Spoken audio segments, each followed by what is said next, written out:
She stood in her own kitchen for a full 30 seconds, holding a coffee mug, and could not remember whether she had already poured the coffee or was about to. Her name is Dorothy. She is 67 years old, and she told me that in that moment, standing in the kitchen she had cooked in for 31 years, she felt something she hadn't expected to feel at her age.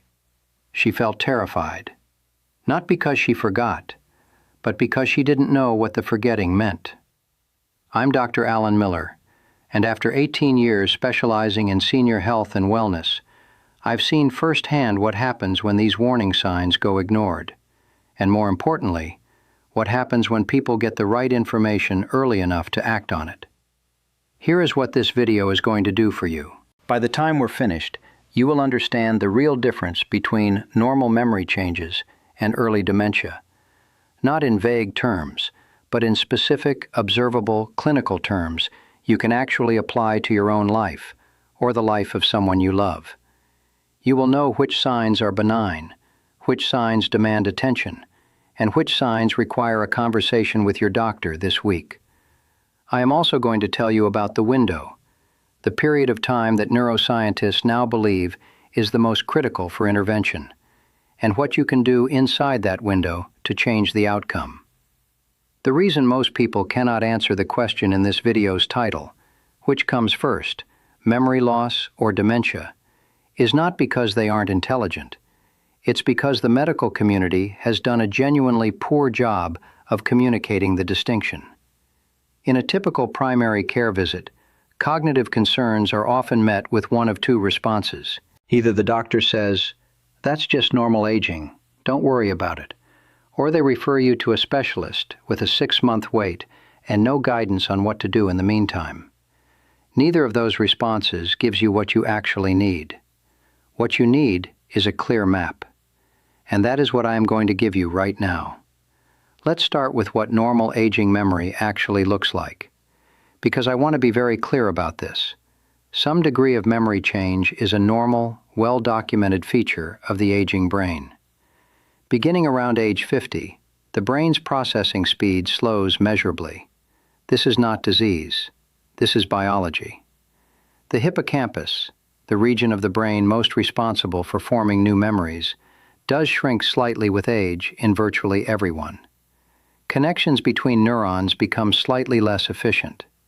The result is what neuropsychologists call age-associated memory impairment, and it shows up in very specific ways. You walk into a room and forget why you came. You have a word right on the tip of your tongue, and it takes a few seconds longer to arrive than it used to. You meet someone new, and their name doesn't stick the first time. You misplace your glasses or your keys more often than you did at 40. These experiences are frustrating, and I understand why they trigger fear. But here is the clinical distinction that changes everything. In normal aging, the memory comes back. The word arrives. You remember why you came into the room. You find the glasses. The information is not lost. It is merely slower to retrieve.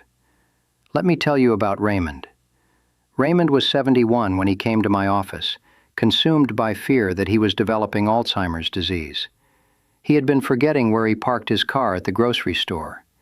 He had called his grandson by the wrong name twice in 1 month. He had reread the same paragraph of a book 4 times before it stuck. Raymond was convinced something was deeply wrong. After a full cognitive assessment, I was able to tell Raymond something that visibly changed the tension in his entire body. What he was describing was textbook age-associated memory impairment, not dementia, not even close.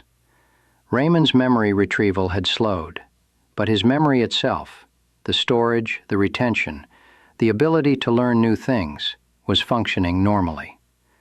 Now here is where we cross the line, and I want you to pay close attention to this, because this is the part that most online articles get wrong.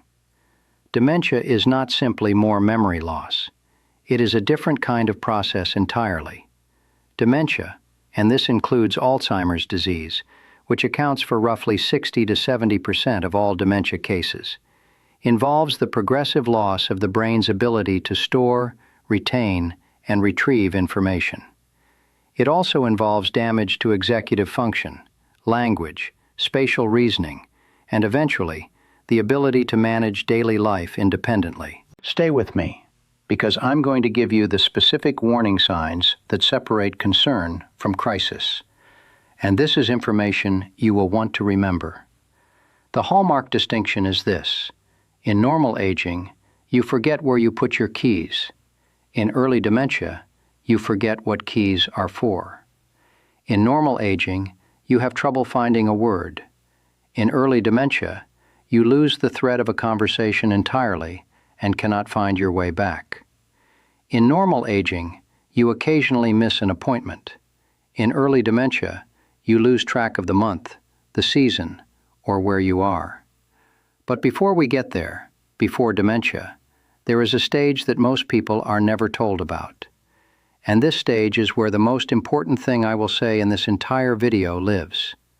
That stage is called mild cognitive impairment, or MCI, and it is the answer to the question in this video's title. Mild cognitive impairment is the bridge between normal aging and dementia. It is not dementia. People with MCI can still live fully independently. They manage their finances, they drive, they maintain relationships, but their cognitive performance, particularly in memory, declines more than would be expected for their age, and more than they themselves can compensate for. They may repeat questions within a short conversation. They may lose track of recent events more consistently. They may struggle with more complex planning tasks that used to feel automatic. Here is why MCI matters so profoundly. Studies suggest that approximately 15 to 20% of adults over 65 have MCI at any given time. And of those, roughly 10 to 15% per year will progress to Alzheimer's disease or another form of dementia. But, and I cannot stress this enough, a significant proportion of people with MCI do not progress. Some stabilize, some even improve. And the emerging research on what separates those who progress from those who don't points overwhelmingly to lifestyle factors: sleep quality, physical activity, metabolic health, social engagement, and diet. So, to answer the question directly, memory loss comes first. Subtle, often unremarkable memory changes accumulate over years. In many cases, they remain in the territory of normal aging and never become MCI. In others, they cross the threshold into MCI. And only in a subset of those cases does MCI progress to dementia. The trajectory is not fixed. It is not inevitable. And the window, the MCI stage, is precisely where intervention has the most power. Let me tell you about Barbara. Barbara was 69, a retired bookkeeper, meticulous by nature and deeply unsettled by what she was noticing in herself. She had always been the person in her family who remembered birthdays, who balanced accounts without a calculator, who could recall conversations word for word. Over about 18 months, she had noticed a change. She was struggling to balance her checkbook, not because she couldn't do the math, but because she kept losing her place. She was repeating herself in conversations, something her husband had gently pointed out 3 times. And she had missed 2 medical appointments she was certain she had remembered scheduling. When I assessed Barbara, her picture was consistent with early MCI, not dementia, but a signal that deserved attention and a plan. Barbara and I built that plan together. We addressed her sleep. She was averaging 5.5 hours a night and had normalized it as just how I am now. We addressed her blood sugar management, which was running higher than optimal after meals. We got her into a structured walking routine, 4 days a week, 30 minutes each session. We reduced her processed carbohydrate intake and increased her omega-3 consumption. And we added something that research increasingly identifies as one of the most powerful cognitive preservatives available to seniors: consistent social and intellectual engagement. Barbara joined a local bridge club. She began doing a weekly video call with her sister. At her follow-up assessment 14 months later, her scores had not declined. In 2 areas, they had modestly improved. I am not telling you that lifestyle changes cure dementia. They do not. I am telling you that the brain is not a passive organ waiting to fail. It is responsive. It is adaptive. And the decisions you make today about how you sleep, how you move, how you eat, how you connect with other people, are writing the next chapter of your cognitive story in real time. So here is what I want you to do with this information. Step 1. Know your baseline. If you or someone you love is noticing memory changes that feel beyond normal forgetfulness, things that are disrupting daily function, being noticed by others, or affecting safety, schedule a cognitive assessment with your physician. Do not wait for it to get worse. The earlier MCI is identified, the more runway you have to intervene. Step 2. Protect your sleep. The brain clears metabolic waste, including amyloid plaques, the proteins associated with Alzheimer's, almost exclusively during deep sleep. 7 to 8 hours of quality sleep is not a luxury. It is neurological maintenance. If you are sleeping fewer than 6 hours regularly, this is a modifiable risk factor you can begin addressing tonight. Step 3. Move your body every single day. You do not need a gym.